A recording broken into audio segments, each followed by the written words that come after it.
Good afternoon, everyone.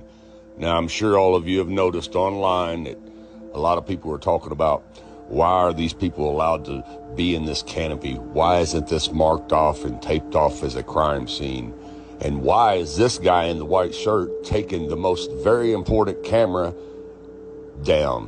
What you think is the most very important camera there, why is he taking it down? Well, here's why. Because it's not a crime scene. A crime didn't take place here, and that's not a camera. Now, before I tell you what it is, I want you to get a real good look at it as he's taking it down. Anybody figure out what it is yet? Okay, here's what it is. It's called a hologram projector.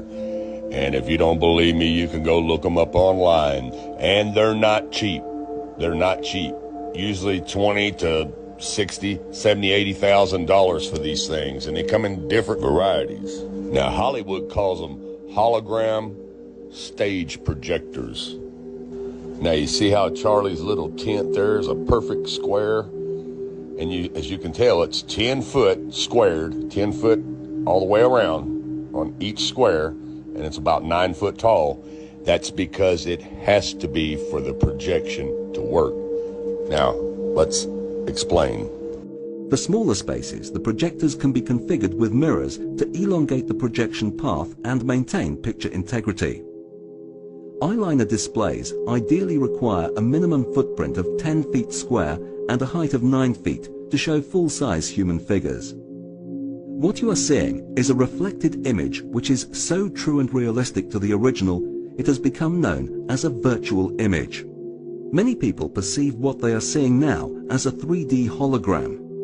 In fact, it is a 21st century take on a mid-19th century visual effect known as Pepper's Ghost, showing now on the relay screens. Thanks in part to the amazing optical properties of the eyeliner foil, combined with the light and picture output of Christie Digital high-definition projectors, the image has depth and opacity that actually supersedes the scale and definition of traditional 3D hologram. Like I said before, 10 foot squared, 9 foot tall. This canopy was made this size for a purpose because it is a hologram stage projection that you guys were watching. These performers are holograms. Every series, we take one step closer to achieving all of the sci-fi dreams. It's pretty cool. You'll never have to miss a gig again. The gig can come to you. We traveled to Paris to meet Ian O'Connell, director of the company that put this show on. I recall we were being asked to produce a show